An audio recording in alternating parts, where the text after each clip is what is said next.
Welcome to the 9642 podcast. This is your host, Mr. Number 9. And this is The Fool.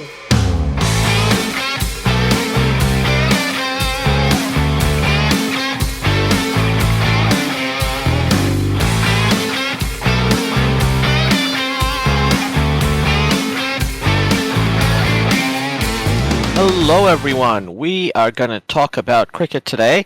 And we've just had the World Cup come through, which we're going to review and look at all the teams. Yeah.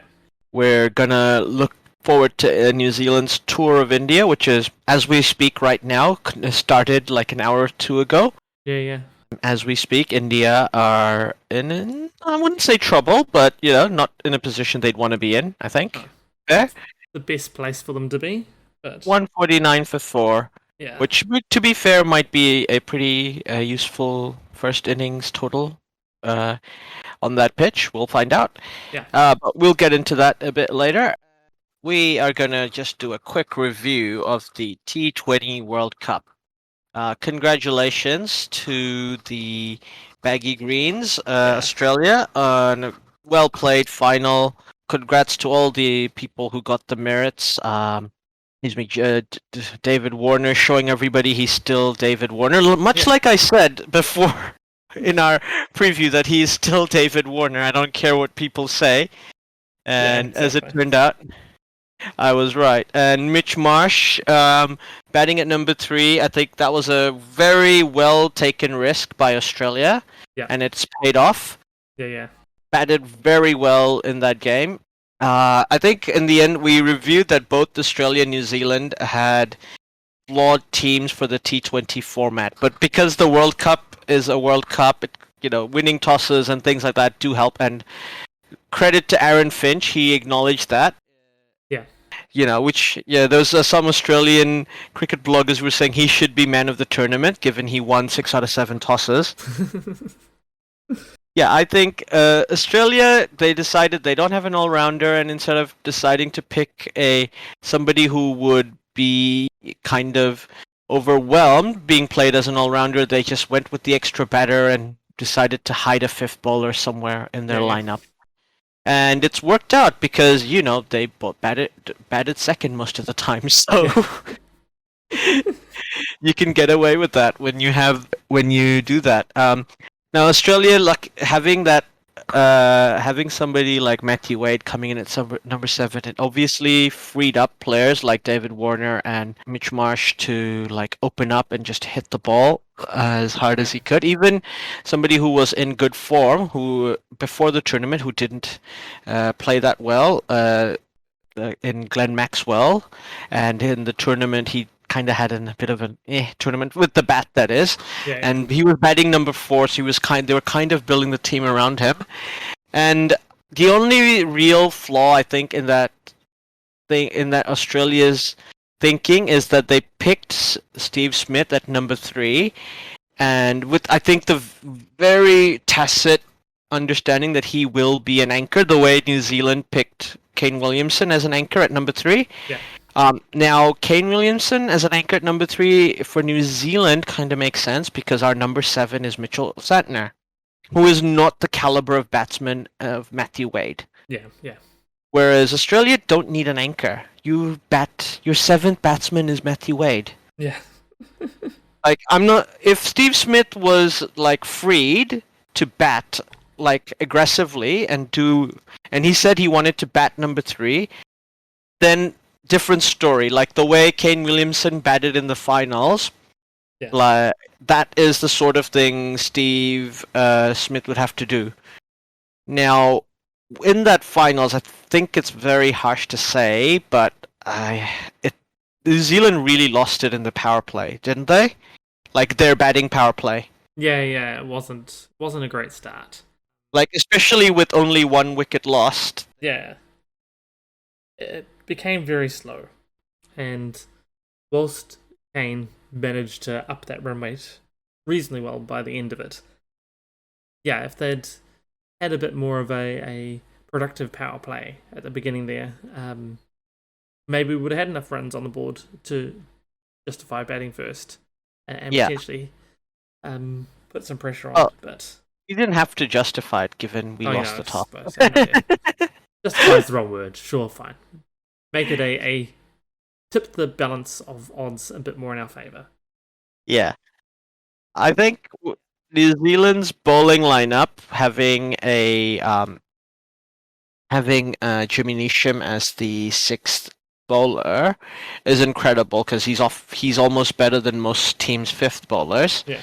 I don't think the bowling lineup was an issue, and the balance there was good too. But there's a lot of, I think, good young players in New Zealand who I think deserve a chance to show what they can do, like Finn Allen. And I think someone like Seifert is under a lot of. So players like Seifert and Glenn Phillips were under a lot of pressure because Guptill batted so slow. They didn't have those balls to get their eye in, and Yeah. and bat the way I think they felt they could. But I think, I don't think New Zealand. It's hard to say because Martin Guptill is just such a good player, and he's done a lot for New Zealand. But he went and showed in the T20s in India straight afterwards exactly what sort of class player he is. So. Yeah, but I think it's always showed like Martin Guptill might be the anti-Saudi. In he plays well in the big tournaments after New Zealand have qualified for the next round. Yeah. And sure, he got a double century against the West Indies in a quarterfinal. Absolutely deserves credit for that. And I was at that game. But he also got dropped twice in that innings as well. So he does get the yips sometimes. I don't think that's unfair. To say, and in the because the World Cup is so close, it's literally next year.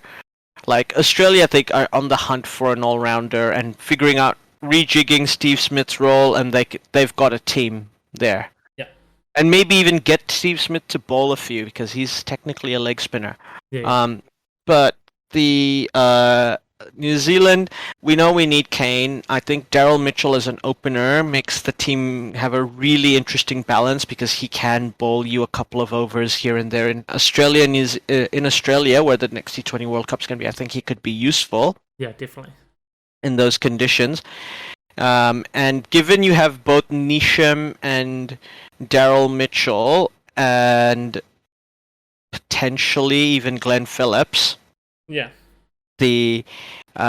If we don't have Guptill and we pick Finn Allen as our opener, just thinking out loud, do we go with another pure batting or pure batter or maybe a batting all-rounder instead of one of the spinners? I mean, I hate to throw someone like Mitchell Santner under the bus because I think he's a very good bowler.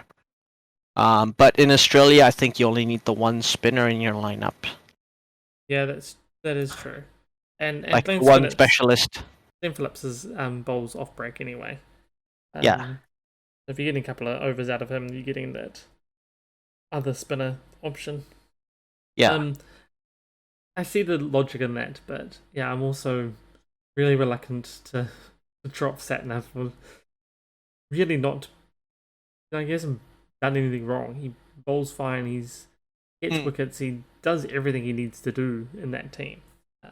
Yeah. So, but yeah, then you look at who else you could drop, and there's no one else really to turn to. So the place where you're going to, and if there is a fault for Santner, is run production. Not that he does badly, and he always comes in the end and is able to, farm the strike off to whoever's at the other end and batting well, and he does that bit well, and he can run between the wickets quick enough.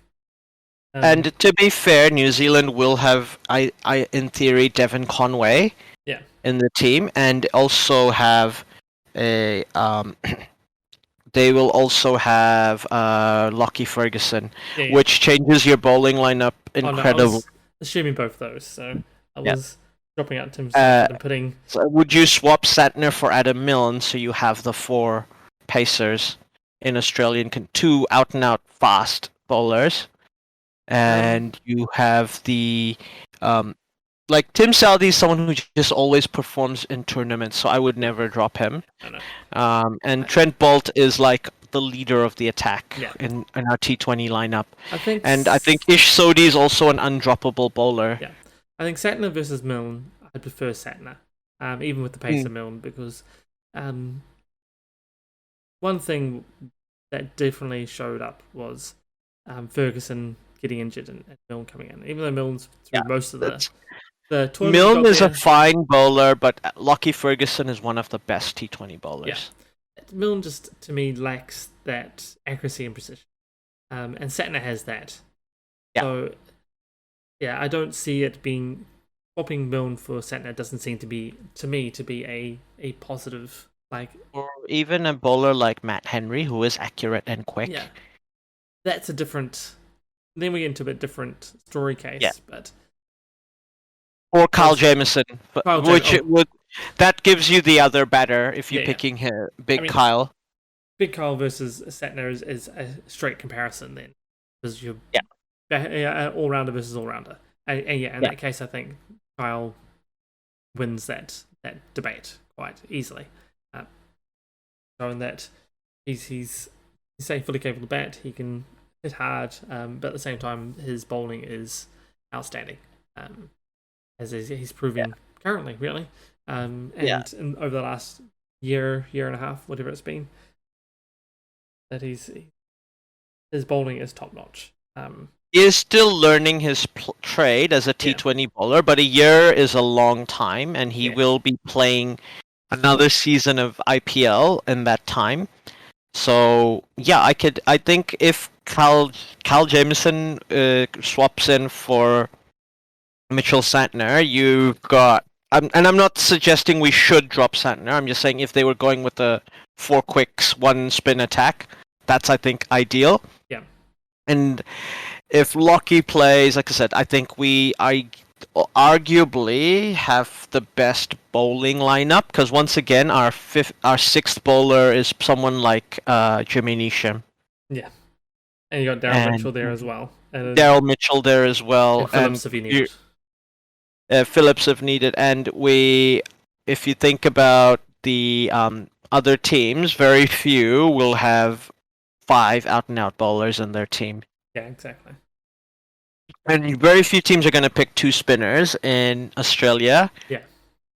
So that's the other side of it as well. The Conway as at number 4 is just such a key player at this. Every game he's batted that we won, I think Conway had a key innings. Yeah.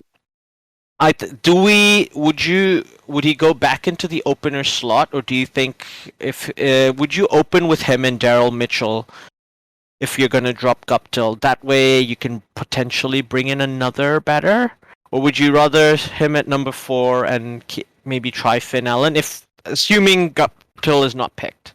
Yeah, I think to me maybe Conway opening with Mitchell seems to be a safe. Well, it's a safer pick to me. I think anything of my first 11 of Sports Stars shown, safe and conservative seems to be my way. So, would you have him be the keeper, or you think Seifert still deserves to keep the gloves? I think that's actually another thing. Is if Seifert can show the talent we know he has, and show the form that he should have, he's probably actually the better one to slot in at the opener bit and keep Conway at 4, and then you don't really change too much. We could always open with Seifert and Conway and have Daryl Mitchell come in at number 4. Yeah, that's another option.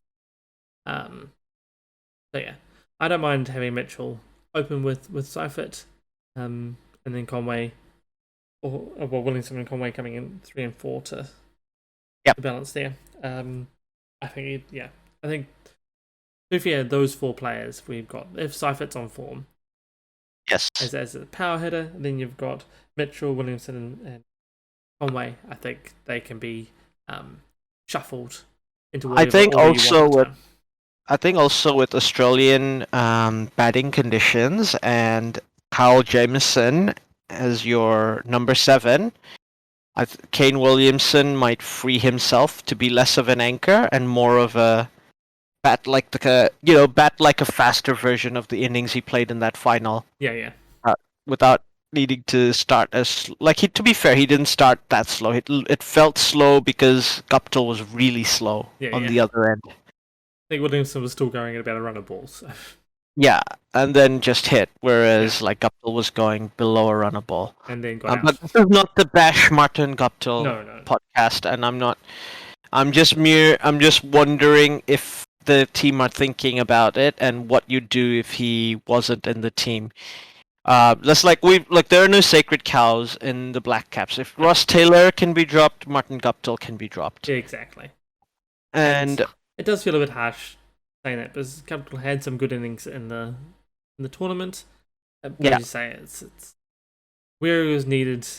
It was deer in headlights situation again, which does happen with Guptill occasionally, which is always a pity. Yeah, once again, we just need him to step up and do it. In this case, didn't. But then, I know it's a different format, but go back to the World Cup in England 2019. He showed that he can be a big game player there too. Yeah, it's hard to drop him, because he's the sort of player that, sure, maybe he has an odd bad game, but when he's on form, he's going to absolutely destroy an opposition. If you are batting second, it almost doesn't matter if Martin Guptill's there or not, because I feel like there are enough good players in the Black Caps lineup to chase down most scores, because our bowling lineup aren't going to be the kind who give up a lot of runs when we're bowling first. Yeah. But if we're in a situation again where we have to put up a total for our bowlers to defend, I think we have a bowling lineup that can defend totals, especially in Australian conditions. Yeah. But the bowlers can't do it if the batters don't get the runs. The fact that we wasted a power play meant the Australian batters had confidence, even though this was the highest score in a T20 World Cup final. Nobody thought that score was going to threaten, right? We all knew that Australia had to bat poorly or New Zealand had to bowl really well to the power play. I thought early wickets and we'd be fine, but the Australian power play was a lot better. So, to be fair, the first 3 overs weren't too bad. It was once we got once Darren Mitchell got out, that's when the breaks really went on. Yeah, it did, and it got very ridiculous there. And that would be the difference. That was the problem there, and it was the difference. Australia lost their first wicket actually the over before in terms of equalness, but their breaks didn't go on. Marsh came out and hit I think so. If you're gonna have an anchor in your team, and it's fine if you have an anchor in your team, that anchor can't be your opener. Well, Guptill should never be trying to be the anchor. Yeah, and then so the openers both have to go for it. They both have to hit. It's not one will bat on and the other. No, you both have to hit. Your number 3 can be the I'll bat on. Yeah. Because you don't want to waste those power play opportunities, especially if you're batting first, because you don't know what's a good score. That's the situation. So I think, but if I'm going to review, obviously Australia, we all kind of said that they had a flawed team, so winning, great work for them. No, you can't complain when you win the tournament. No. And I said, and the only changes I talked about were not even personnel changes. I'm just thinking, maybe they want to change the plan around Steve Smith. Not drop him, change the plan around him. The New Zealand, there's so many options. I know we played with a weakened side. We're going to have a stronger team in the T20 World Cup coming up. I think the fact that we went to the semis, I thought was going to be more than expected for me.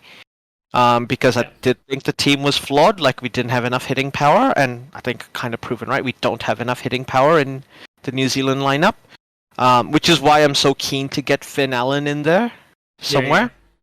I understand that. And Glenn Phillips and Finn Allen, suddenly you have two out-and-out power hitters in the team, and if Tim Seifert can find his hitting form again, Yeah. then it's okay that Kane Williamson is an anchor.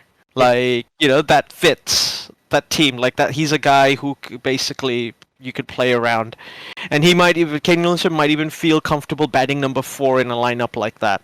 Yeah. And just have 3 hitters at the top. Yeah. Like Seifert, Allen, and Conway, the top 3. Then you can just have Williamson at number 4 and have the Phillips and Neesham as your finishers. Yeah. So he can bat around all the hitting power in the team, like basically the Lindell Phillips type role, and he can also hit himself, as he's shown in that final. That well capable of accelerating. Yeah. So that's and obviously the bowling lineup's going to be different. Now England unlucky. Lost their last 2 games. The game against South Africa was really a beer game, I think, at that point almost, because they just knew that if they got a certain amount of runs, that they would qualify, which is what they did. Yeah. Against New Zealand, unlucky to lose the toss. Yeah, pretty much. That was it as well. I mean, once they were 166-4, I think there was like a second or two where people were like, it might be, and I'm like, no, I think New Zealand are gonna win. Yeah. Here, I think quite comfortably, and we did, 6 balls to spare in the end. Yeah, exactly. I mean, there was one really bad over from Chris Jordan, where Jimmy Neesham smashed him. Yeah. But Daryl Mitchell was still there, as long as one of those two was still. And to be fair, Jimmy Neesham got out to a free hit. There was 3 wickets left. They had 6 wickets in hand. Last ball of the over, of course he's got to go hit it. It doesn't only 3 overs left. Of course you hit it. Yeah, exactly. Why would you not? That's if you're not hitting the ball as hard as possible, you're playing for your average, and you're not a team player. And T20 is not about your average. Yeah, T20 is not about your average. So absolutely, he did the right thing. Even if we had lost, he did the right thing. That's not. I'm not saying he's vindicated. Therefore, he was right. I'm like, even if we had lost, he was right to do that. Yeah. No. Definitely. So, but I think England, there are also so many injuries, like Tamar Mills getting injured. So that I feel like. Death bowlers have to bowl in pairs. Nobody, and if you have an off, you can be slightly off, and then, but your partner can bring you back. And I think Chris Jordan was a bit unlucky with the dew against New Zealand. He was being just inaccurate, just not getting his Yorkers off. And I've seen Chris Jordan just get those Yorkers off on point so many times in high pressure situations at the death. Obviously. Your death bowlers are gonna get hammered every now and then. That is the business of being a death bowler. Yeah, exactly. You're gonna have the occasional bad game. You just have to be okay. If you have a 20-run over every 5 games as a death bowler, you're a really good death bowler. That's very good. Yeah, as you say, in the death overs, the batters are just swinging, and if they just have things going their way and they hit them. Then, there's almost nothing you can do as the bowler. Yeah. You can try all your variations, everything, but the batter's going to swing. And if he hits... You just have to hope you get the Yorker off. That's all you can do. Exactly. And the death bowling, the England are going to have... So they'll have Tymal Mills back. I think they'll still keep Chris Jordan. I hope he doesn't get dropped. They'll have Jofra Archer. Yeah. They'll have Ben Stokes. So they'll have They'll have Moeen Ali still. So 2 incredible all-rounders to have in your team. Yeah. Who are on really good form. England don't... I think Joe Root is a better T20 player than Kane Williamson or Steve Smith. But England don't need to pick him. That's how good their batting lineup is. They don't need to pick one of the big 4 who they have. Yeah. Johnny Bairstow might be up there as with David Warner and AB de Villiers as one of the best T20 batters of all time. Yeah. One of those just can change the game on his own, like incredible batter who he does it in ODIs and T20s so easily. He just Yeah. if he's playing in the power play, he'll get you 10, 15 runs and over, and then in your in between overs 6 and 16, he's gonna still go at 8 to 10 runs and over. Like that's just how incredibly good he is. Yeah. So you've got him, and you've got you've got Alex Hales, you've got Jason Roy, Vince. It's just they are a stacked team. Very much so. Yeah. So I would be very surprised if they didn't also be in the contention. They're already my favorites for the next World Cup. Just putting it out there. No, definitely. I think you're right. They're a stacked team. They've got players all around the park and through all positions that are game winners and game changers. They'll go into the next tournament as favourites again. Yeah. The only issue is with Owen Morgan. I feel like Owen Morgan doesn't do as much as Kane Williamson does in T20s, and I'm not even saying Kane Williamson is necessarily a top-level T20 batter. Yeah. He's a top-level T20 anchor, which is not the same thing. Yeah. And not every team needs an anchor. New Zealand have kind of built a team that needs an anchor, but because they want him in that team. Yeah. You can't really not have your best batter. Yeah. Like best by distance. Whereas like Owen Morgan he's an incredible captain. Excuse me. But he's always been a kind of mercurial T20 player. Sometimes he's incredible and sometimes he's not. Whereas Kane Williamson is at least always kind of consistent. Yeah. Like, we know batting second, Kane Williamson will generally make sure we win the game. Yeah. Like, that's the sort of player he is. And batting first, he normally has a good hand in trying to get us somewhere close to what is at least a pass score. Yeah. Now, but I don't think they're necessarily going to drop Morgan. I think they're going to go one more go with this lineup that England have. Yep. And then it'll be, what do we do? Who do we retain for the 2023 World Cup in India? Yeah. ODI World Cup, that is. Yeah. Now, Pakistan, incredible tournament. So unlucky to lose the toss in the semi-final to Australia. I don't know what else you can say about it. They batted really well to get 176, I thought. I didn't think it was going to be a winning score because I didn't realize they had... Like, at first I thought that could be a winning score, and then I saw Australia had Matthew Wade at number 7, and I was like, yeah, sorry. I mean, it's rough to say. Babar Azam getting 39 of 34 balls, and Mohammad Rizwan only getting 67 of 52. That might have been the knockout as well. Those two could have pushed for more tempo because Fakhar Zaman did Fakhar Zaman things, and the rest of the lineup didn't really do much else.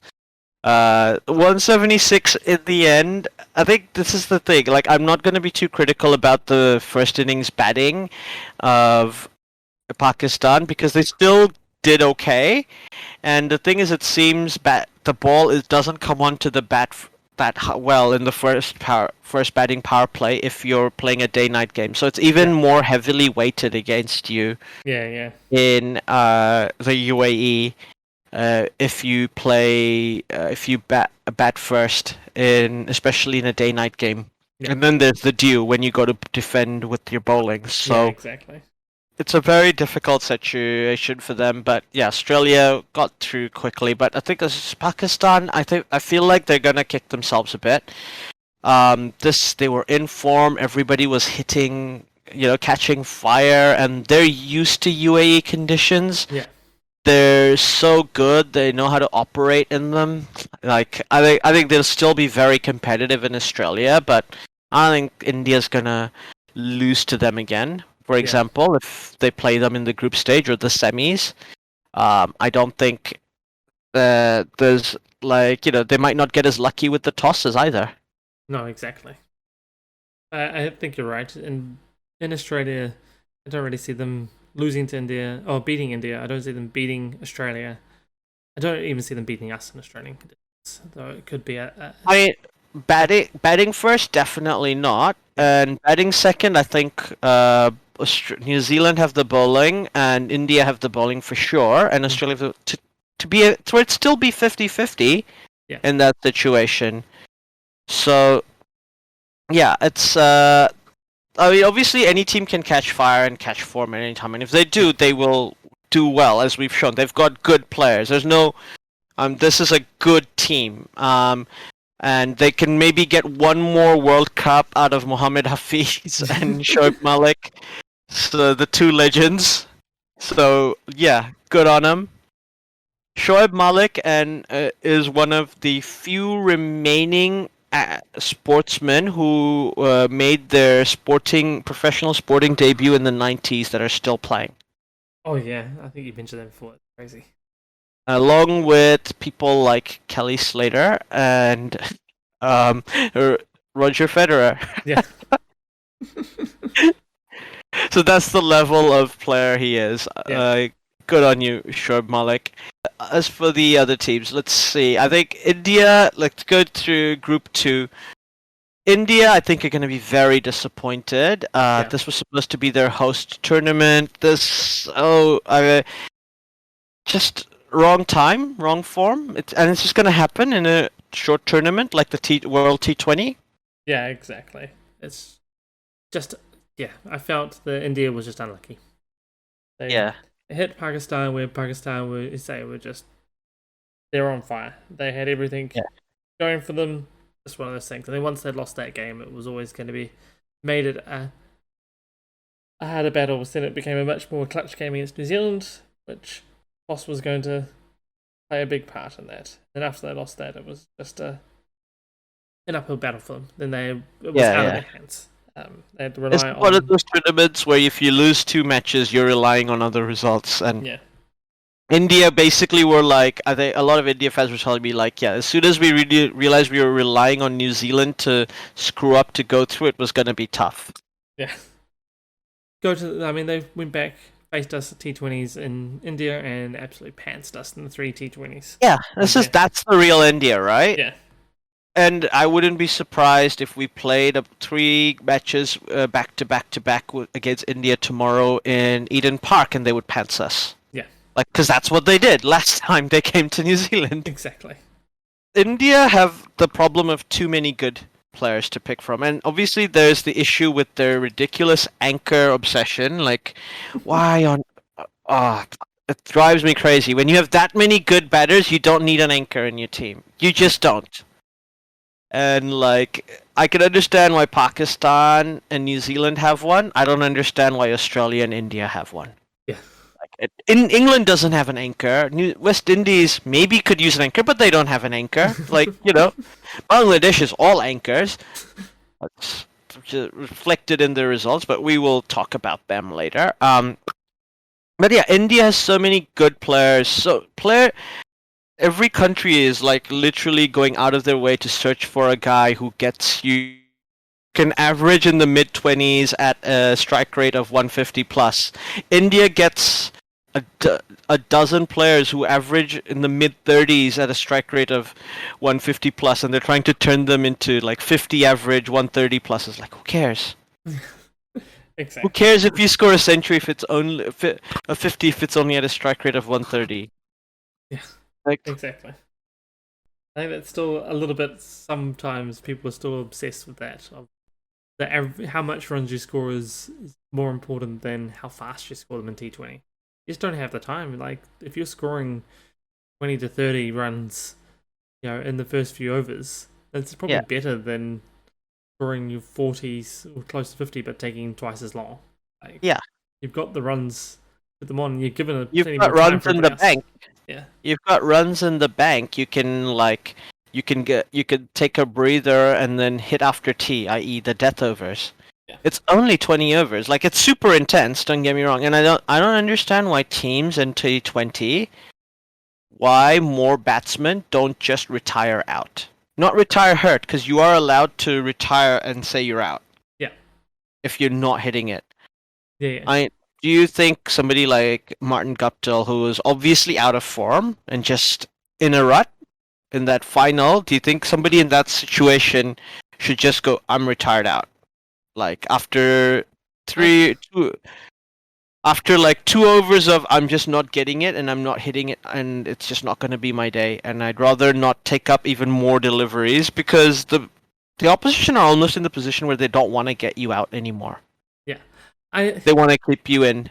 I feel if you get to that bit where you're feeling it's not your day, retire out is called just have a walk and just swing the bat wildly in the direction of the ball in the next delivery and don't care what it is and see how it goes.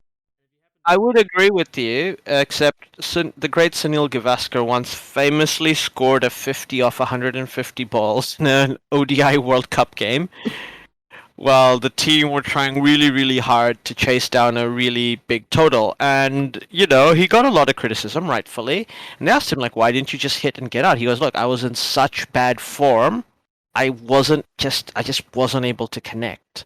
Not even as I was trying to get out, I couldn't get out. And I was Okay. like, and Sunil Gavaskar's not some punk. He's a classified awesome batsman, So like, if he can have one of those days, like, should anyone think, yeah, maybe retire out? It's a T20 game. Who cares about your average? Okay, yeah. Even if you can't hit out, then yeah, definitely a retire out it seems better. Like if you're just dot ball after dot ball and then you just swing at it and you're still not getting anything, then just be like, you know what, this is not my day. Nothing's happening. I'm actively making it worse for my team by taking up these balls. I'm gonna go out and someone else can come in and try and see if they can do better than me because I'm Yeah. clearly not. So yeah, Yeah. I think the strategic retirement there could be a place for it in T20. Hmm. As you say, there's only so many balls to be hit at. You've got to Yeah. be score. You basically got to try and score off every single one of them. Yeah. Um, and India's other thing, as we were still saying, is like they still have two great all-rounders for T20s to pick. Three if they have Hardik Pandya, if Hardik Pandya can bowl. And I'm not even counting Rishabh Pant because every team's wicket keeper is a gun batter in T20. Yeah. Like that's just what it is. But yes, if you have Jadeja, and they're potentially the only team in this tournament that could come in with two frontline spinners next time. Yeah. Like I think most people will go with the one, so that's still gonna give that pace bowling lineup. As much as I go on about New Zealand will have the best T20 pace bowling lineup, India's is not bad. No, it's pretty good.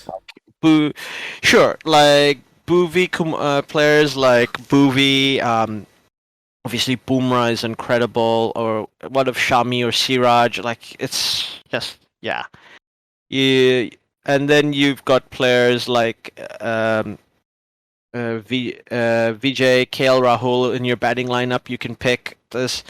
India have options for days, so they're always going to be, like I said, the way I said England are already one of my favorites for the next World Cup, India's already one of my favorites for the next World Cup. So, short tournament, and we have to always remember, like in the T20 World Cup, short tournaments can create different narratives. Yeah, exactly. Now, South Africa, I think, despite they'll feel hard done by, but I think they overperformed in this World Cup. Yeah. No, I agree. I think they well, I think in the end they came about where you'd almost expect them to come in their group. I don't know if they overperformed, but they didn't underperform. Yeah, they had a very close game against Australia. You could argue if they had won that game against Australia, it would be them in the semis instead of... It would have been, yeah. They'd won that instead game. Of Australia. And, we all know what happens when the Black Caps play South Africa in a knockout ICC game. They would have to got through the semi-final first, That's true, that is true. Now, I think South Africa definitely have a good ball lineup, and there'll be one year better. The next one, I feel like it'll be largely the same players. And there is a lot of things going on in South African cricket with their with those tribunals about racism. I've been following this a little bit because one of the players accused was Mark Boucher, and everybody was given the right to respond. So players like A.B. de Villiers and Graham Smith asked for more time to consider their response and respond properly, and the tribunal went, yeah, because we want you to do it properly. We're not going to push you for time, just and they were gonna go out and talk. But Mark Boucher pretty much came out and went, yeah, I'm sorry. Like, I said some shit I shouldn't have. This was, and I can't even pretend that I didn't know. I didn't know better. Blah blah blah. I just, Oh, I was a different person back then. I hope, and blah. And it's like a very. And he said that he still wants to, and he has the backing of players like Temba Bavuma because he's the current South African coach. all right. Yeah. And Kagiso Rabada. So he's gone, I'm totally willing to cooperate with people. Tell me if they wanna me to verify stuff I've said and other people have said. I'm gonna, and if I'm gonna cooperate and talk truthfully. Wow. So That's a big thing, really. That's amazing. I think that's some incredible leadership. Yeah. There. And it will be interesting to see what the other players have to say. Yeah, as well. Interesting. But there's definitely and that could make the team play stronger together. We can't say for certain. Yeah. So it's always a bit difficult with South African cricket to tell what the situation will be. The next team we have is Afghanistan. The team I picked for the semis, I think they will be disappointed with this World Cup. I don't think Afghanistan could have asked for better conditions than the UAE. Yeah, exactly. They play a lot of T10 cricket in Abu Dhabi and Dubai. They play a lot of PSL, and they're obviously very experienced in these conditions, and they arguably had one of the best bowling lineups to deal with these conditions. Yeah. I mean, their bat first against New Zealand are basically, I think, at that point, Afghanistan were already in a tough position to, and they probably wouldn't have won the game, wouldn't have qualified even if they had won that game. But I don't think batting first was a good idea in that game, even though Kane Williamson said that he would have batted first. Yeah. I think Afghanistan just showed up their lack of big tournament exposure. They haven't been big game players. That's the right phrasing for it. They haven't been into a tournament where they were expected to do well. Yeah, I think that's true. And I think while these individual players in the Afghanistan team have been in, clutch big game situations like Rashid Khan and Ahmed Nabi, they haven't been in those situations in ICC tournaments. Yeah. So I feel like it's an experience that they can only get better from. It's a bit the next T20 World Cup next year. You're almost getting a mulligan, right? By having a World Cup so close to this one, you're almost getting a mulligan to try again. And I think there's definitely going to be some changes in that Afghanistan team, but yeah. I don't know if they're going to quite suit the Australian conditions as well, though, unfortunately. But it might have been interesting if the tournaments were the other way around. So Australia first, then the UAE, because that would have given them the blooding of the tournament and then play in the friendly conditions. That might have been a bit better way around for them to get good results.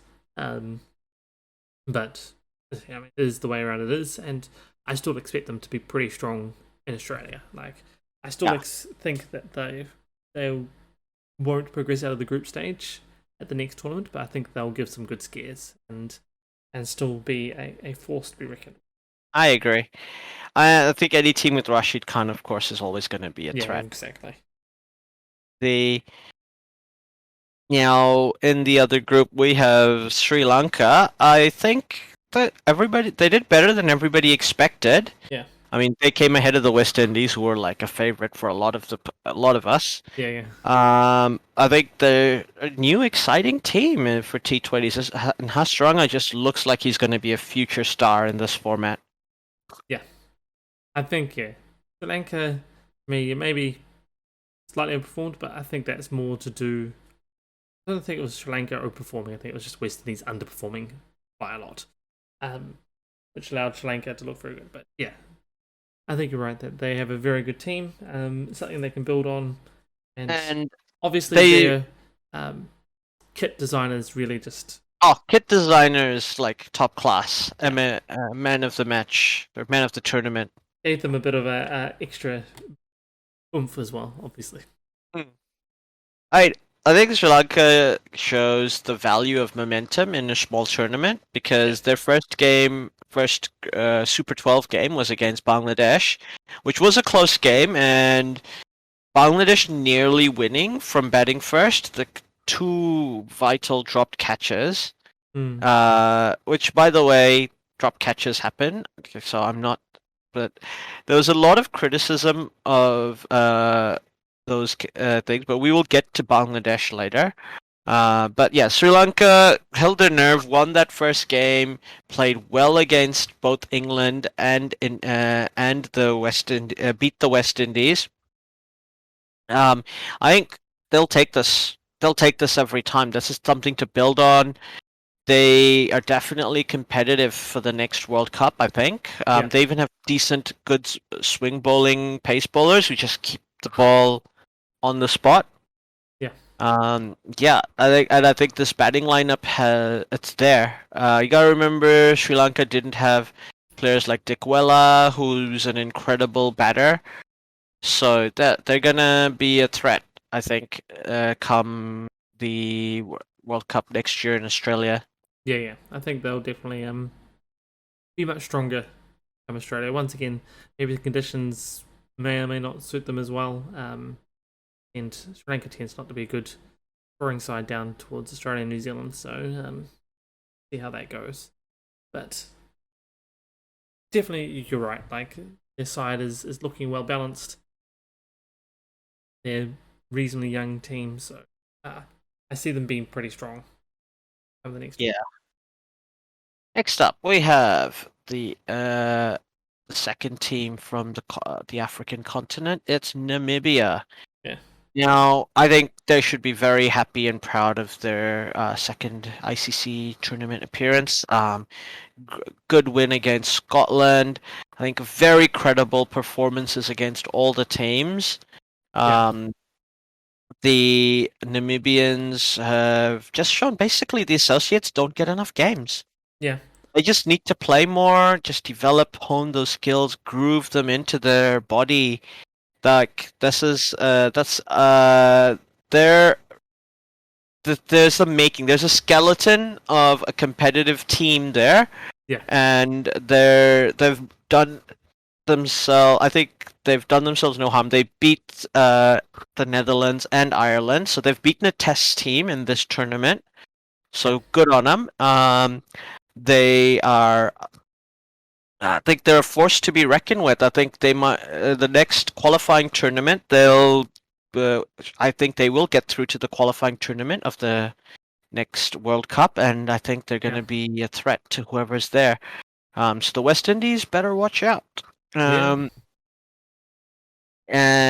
in the other side, we have the West Indies. Now, very disappointing tournament, I think. We all wanted to see a great performance from players like Chris Gayle, Dwayne Bravo, and Andre Russell. But they are an aging side, and we did say that this was their last stand. So I think the only team that doesn't get a mulligan is the West Indies, because they're going to be full of young players. Yeah. And these players are all guns. They're almost replacing them with younger, at this stage, better players for every position.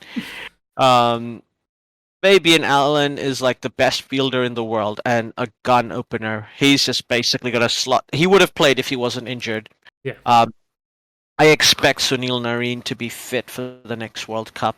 I hope Andre Russell is fit for the next World Cup, because he would be such, like, we all want to see Andre Russell go crazy in Yeah, yeah. in one ICC tournament. Like, there was like 3 seasons of the IPL where he was striking at 200 Oh, for that's the whole crazy. Yeah, tournament. Like, that's what we want to see from him. Like, yeah, this is what you want your number 7 batter to be. yeah, Like, that's the uh and so the West Indies always are going to be a threat, because we know the kind of players they produce, and we know the CPL are always going to produce a certain type of bowler and a certain type of cricketer who is like that wildly professional, who just knows what they're doing and is very good at it. Like, they stick to the plan. I think in Australia, they're going to stick to the plans. They're going to go back to hit sixes. yeah, Try and hit more sixes than, improve the 6-4 ratio, and the team that hits more sixes will win the game. And I yeah, think that plan's going to be quite effective in Australia if they can pull it off. yeah, yeah. Exactly. So, I agree. I feel uh, like the next World Cup they won't be quite as disappointing. As I say, it was the aging one, and it showed up. yeah, It was either it was going to be a great last hurrah for their last dances, but it was not to be, and I think that just showed the age of the team more than anything. They say they'll yeah, come to Australia with a younger, fitter, better team now, and so yeah, see them a different West Indies, but potentially a better West Indies. As long as their game plan of hit all the sixes comes off, they'll go all the way. yeah, absolutely. The last remaining team from the Super 12s are Scotland. I think they had a very credible tournament, because they beat Bangladesh in the first round, Yeah, and then beat Oman and Papua New Guinea. We've already reviewed the teams from the first round, so we're not going to go through them again. Yep. Scotland, I think, should also, like, they'll be a bit disappointed not to beat Namibia, and they had a few poorer performances against the full members. yeah, But once again, I think Scotland just show, like, associates don't get to play enough. I don't think yeah, they did themselves any discredit. They beat a test playing nation in this tournament. yeah, They have good players. They've got a good setup that produces players now. They just need more game time, and they need to play more against like, I feel like when you are sending T20 teams to tour England, you should play like T20 games against Scotland and Ireland too, or yeah, maybe even have 4-way T20 tournaments yeah, and things exactly. like that. No, Maybe there should be a 5 nations of T20. could be Mm, good. it'd be good. No, I agree that the one big lesson out of this tournament is that the associates just don't have enough cricket. Yeah. And I feel like that first round, where it was associates plus Ireland, Sri Lanka, Bangladesh, um, they that was actually a pretty decent part of the tournament. It was worth watching. It was Yeah. all really competitive cricket and really good stuff being played. It just showed the difference once they got into the Super 12s, and they couldn't seem to be able to rise up to that. They say, but that's just exposure. More games against the top teams. They say, touring England, go through a T20 and against Scotland, maybe the Netherlands. Same going South Africa. Make sure you've got a game against Namibia. Yeah. It's And Zimbabwe. in Zimbabwe. Well, I was sort of leaving Ireland and Zimbabwe out because they're technically test playing nations which could have their own tours of their own. Like, So it's because really the the other way. the subcontinent teams do play an Asia Cup every year. So they have Bangladesh, Afghanistan, India, Pakistan, Sri Lanka, and usually an other Asian team, whether that's Hong Kong or Nepal, Yeah. get to play. And like, that gives Asian associates like at least one other avenue to play. And I feel like the other continental associations should do something more regularly like that. Like, Yeah. An African Cup, like the Proteas could play T20. Like it's not like these T20 friendlies are going to be played with your full size. You can experiment and things, but you're giving a team like Namibia, Zimbabwe, Kenya a Yeah. chance to get back in, and exposure, and even like an avenue to earn money, Yeah. for their players and their boards to get some money from selling tickets and things like that. Ditto in and the West Indies is already kind of, I think, planning something similar with Canada and the USA and Bermuda. Yeah. But yeah, even in Europe, like England, the Netherlands, Ireland, Scotland could regularly play a four-nation tournament and like have a fifth invitee team, We've got depending the on who. Netherlands right there. Like they've actually got a Five Nations set Yeah, up really close to each other that they could yeah, just start up. Say England, Scotland, Ireland, Netherlands. that's four, and you Or basically have an invitee team yeah, for your fifth. yeah. Like you just anyone. Oman's not that far away. They can come. Yeah, or even like if they wanted to keep it European, any of the local teams, like there's Germany plays cricket, Yeah, France plays cricket. yeah, It's not the 90s anymore. These countries, and they're not just diaspora, subcontinent or Caribbean players. They're like local people playing cricket yeah. in those countries as well. So And if you've got a the game Five has come Nations a or something, long way. Hmm?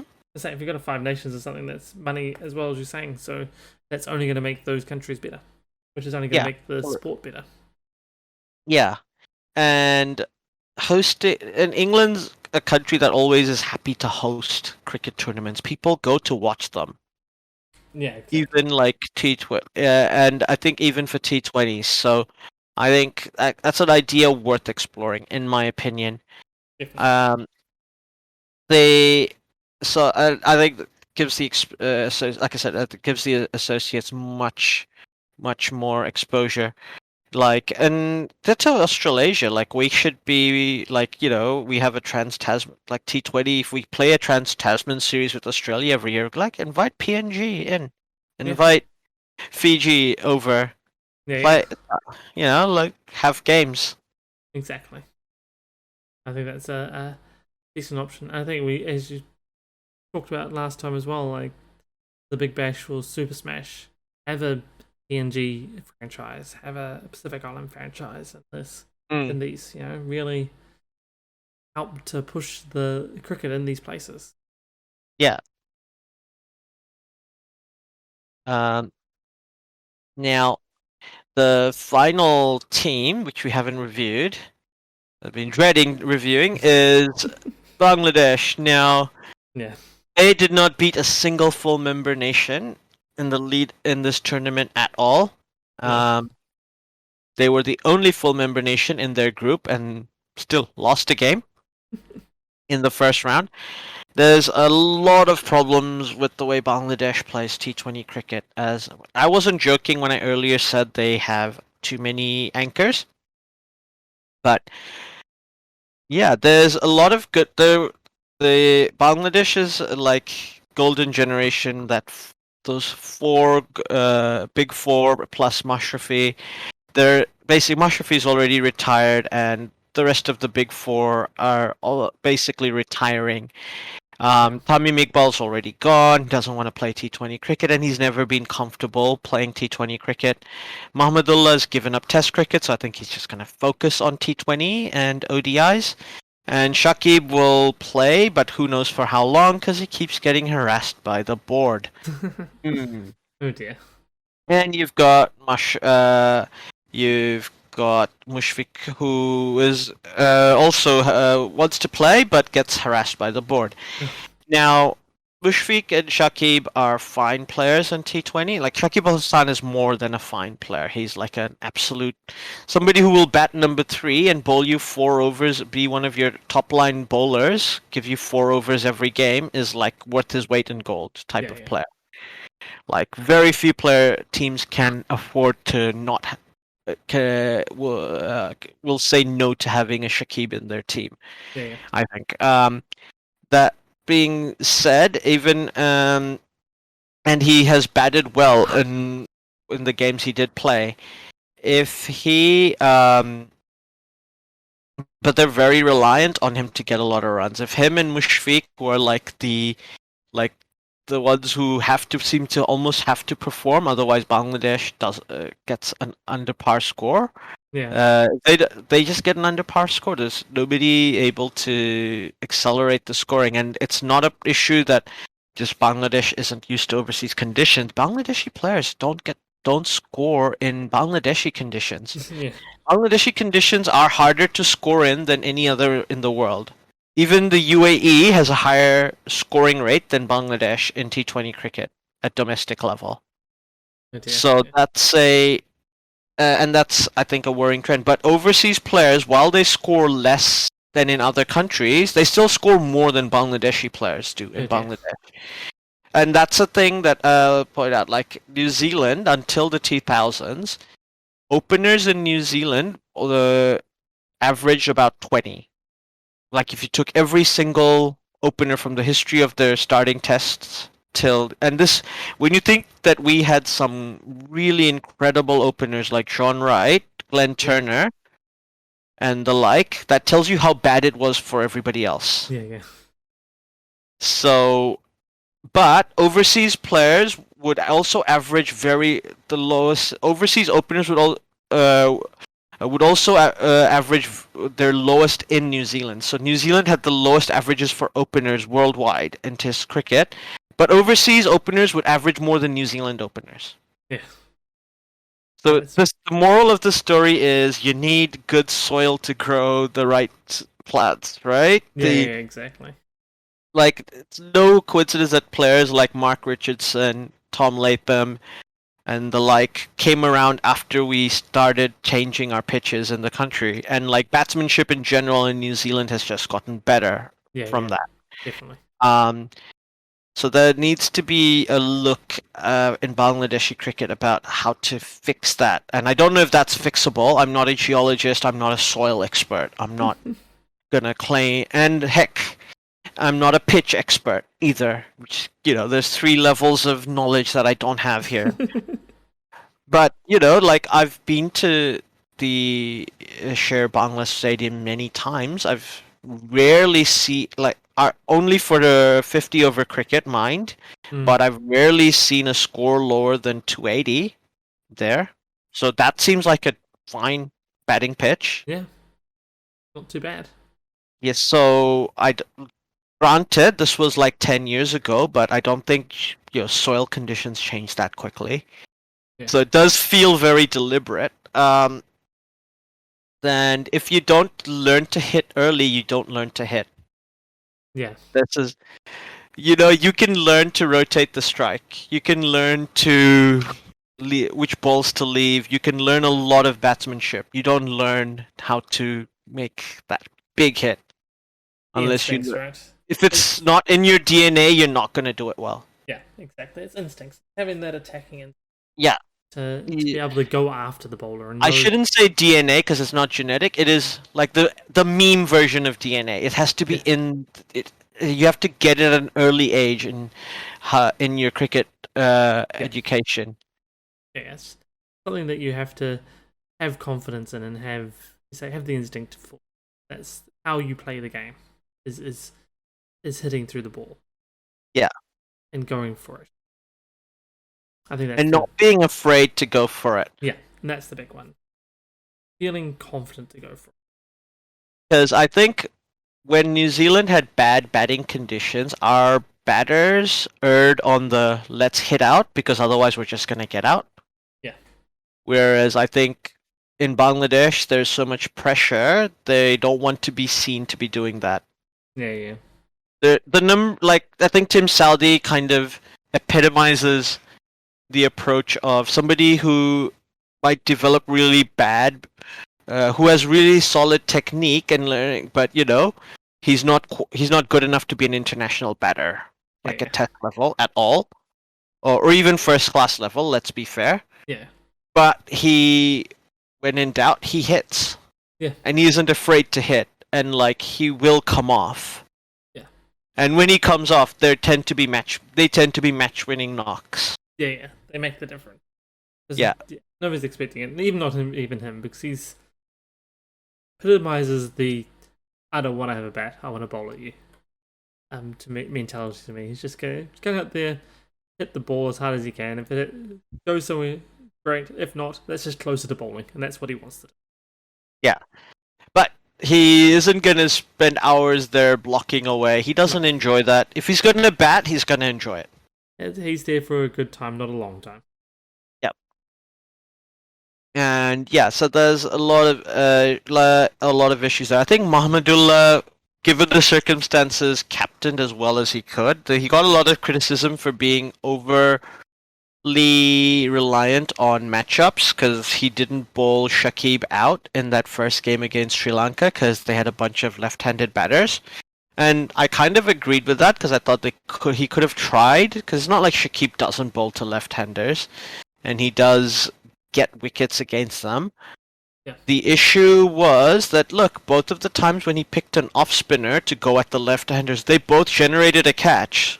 And now if those catches had been caught instead of dropped, we would be going on about how amazing he is at picking out the matchups.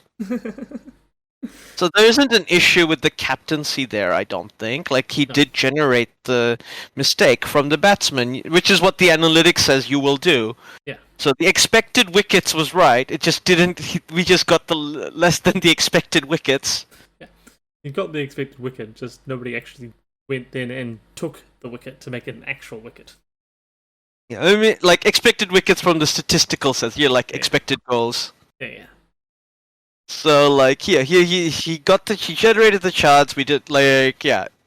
So I don't think the captaincy is the issue. Like, and teams will drop catches, and when you have a wicketkeeper without gloves on, he's definitely gonna drop catches. Like, literally, both catches he dropped were like, yeah, look, you and I would have caught those catches if we're not wicket keepers. They went directly between his arms where the webbing would be. Oh, right, yeah. Both times. Both times, oh dear. Yeah, that's definitely a symptom of being a wicketkeeper. Expecting to have a bit of the gloves there to help with the catching. Yep. So they're gonna happen. And it's unlucky when it happens to you twice in one game. Yeah. Now, the thing is, the only team I don't think can win the World Cup in Australia is Bangladesh. That's not an associate. Yeah. Let me clarify. Like, I think even if Afghanistan have a chance, any team with Rashid Khan has a chance. Like, they always have a chance. They have a. Sri Lanka has a chance. West Indies definitely have a chance. You know, all of them have a chance. I don't think Bangladesh have a chance to win the World Cup in Australia next year. I'd give them a little bit in that they probably don't have as much chance as, say, as Sri Lanka, close to Sri Lanka. Just in Australia. I know I said they've got a nice young team and they're good up and comers, but I don't know. That said, if they're in the same pool, I'd expect Sri Lanka to, at the moment, to finish above Bangladesh. Yep. I wouldn't see either of them progressing out of So the... Bangladesh, because they beat Australia and beat Australia and New Zealand in a series before the World Cup started, they've automatically qualified for the Super 12s in the next World Cup. Oh, really? Oh, nice. They don't have to go through a qualifying tournament. The West Indies do, and Sri Lanka do. Oh. Nice. Well, that's lucky for Bangladesh, I guess. Yeah, like, definitely lucky for Bangladesh. I believe Bangladesh, South Africa, Australia, and England, Pakistan, New Zealand, India, and Afghanistan have already qualified for the Super 12 in the next World Cup. And there's as we mentioned earlier, there is a World T20 qualifiers games going on. So, which, and the World T20 qualifiers are going on for the women's as well.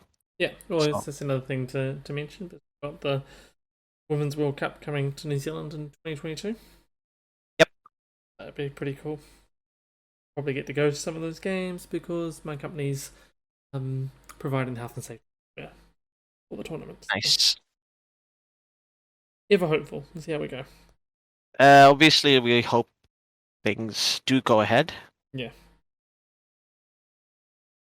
The The tournament, I believe, is mostly going to be held up in the Upper North Island.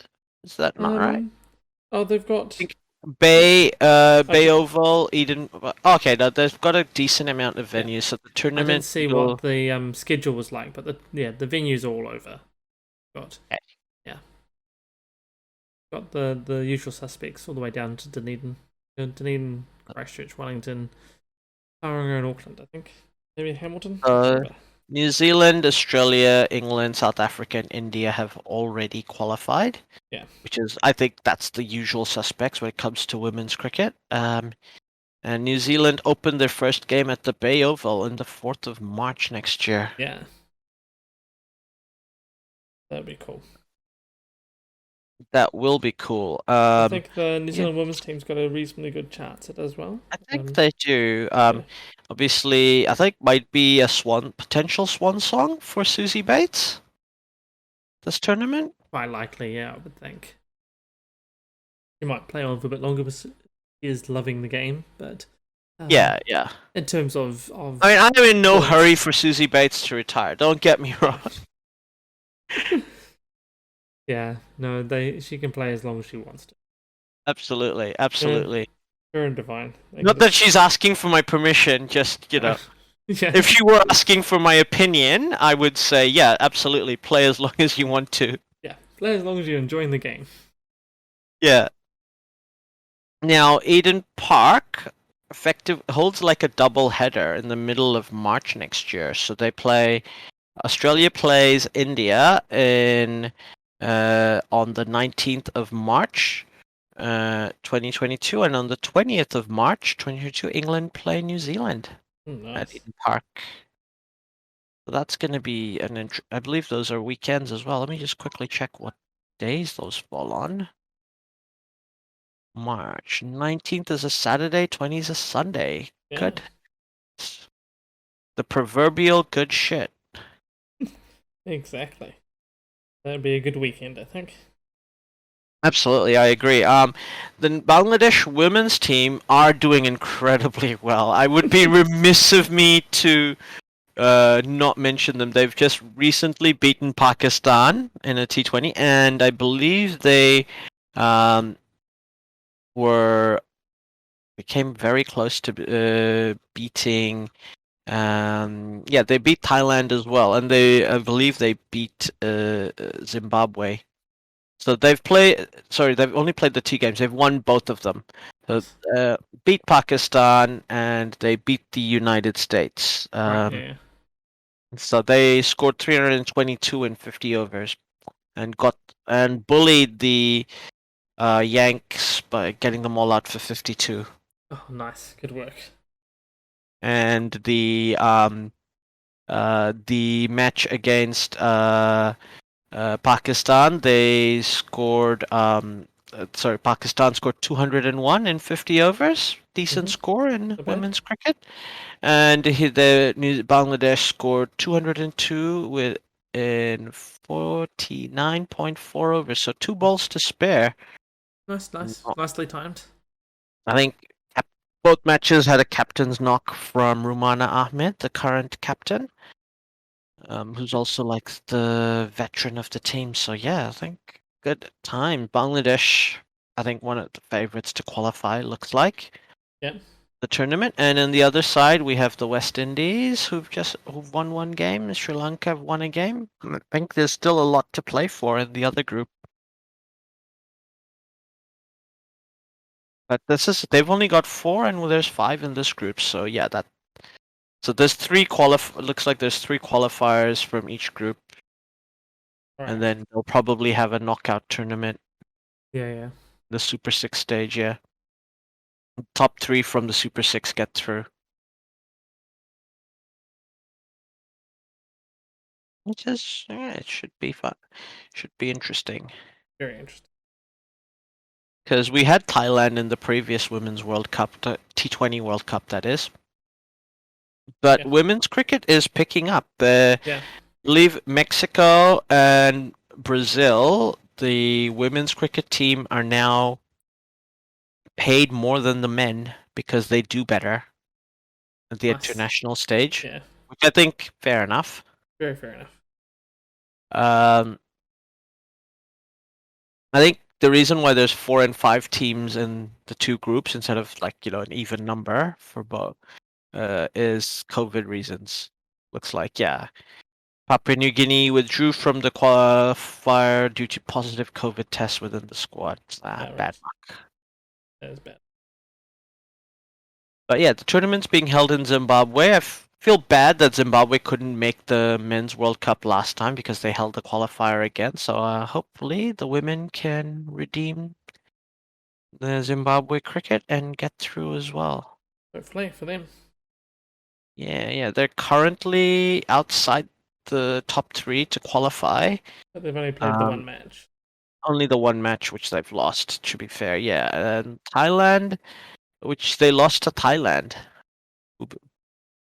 So yeah, Thai team Yeah, coming look up. at that. Yeah. Looks a good. Maybe good. we always thought the 6th Asian full member would be Nepal, but maybe I'm not. Maybe I'm looking. I should be looking at Thailand with a shout for this too. Yeah.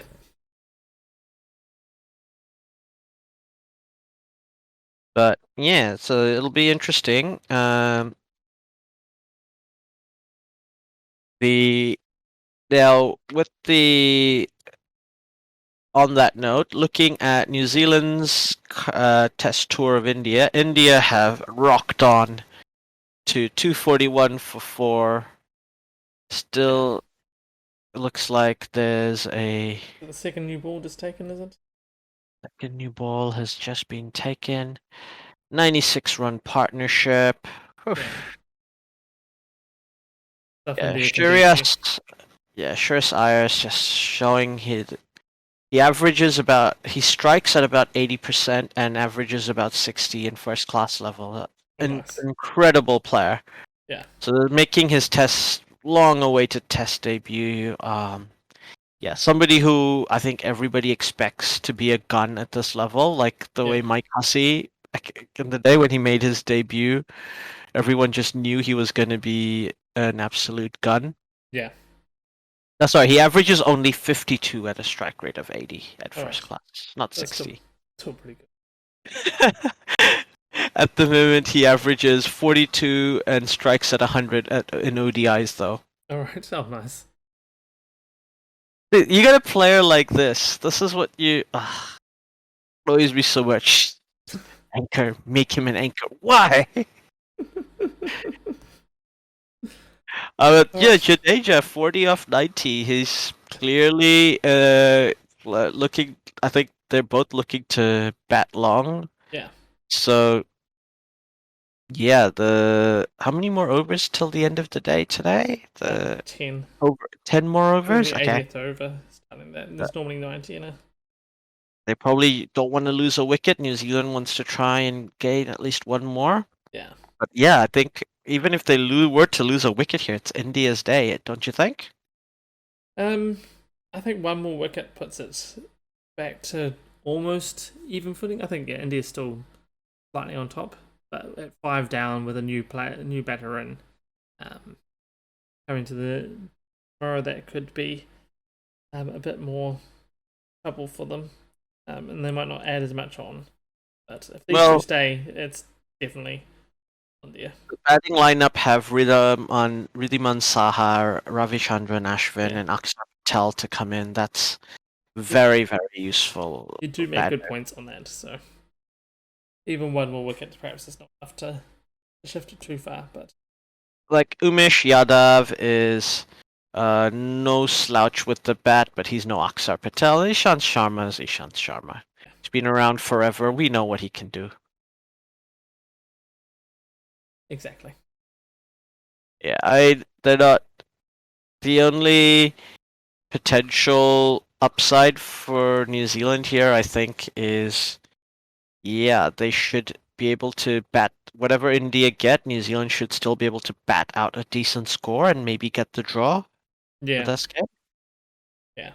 I almost feel like unless they have a really incredible first session tomorrow morning, the draw is kind of all New Zealand can get from here.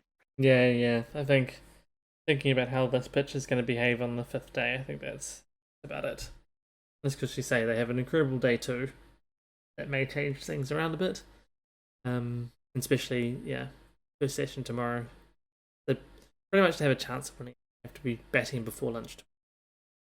Yeah. And at the bat through to near the end of day 3. Yeah. And potentially they've got a chance then to have posted a big enough score to have a big enough lead that they can do something on day 4, early day 5, and that might set them up enough for a win. But yeah, I would imagine even a 150 run chase on the 5th day is going to be difficult, given that it's already turning day 1. In fact, I think it was the 6th over, the 7th over. They brought Will Somerville in, New Zealand did, and he was getting turned. Yeah. It's gonna be very, very tough. Yeah. Well, I think that's all we have time for today. Yep. As one of us have to work tomorrow. Yes. One of us do. See you next time, everyone, and have a good day. Catch you next time.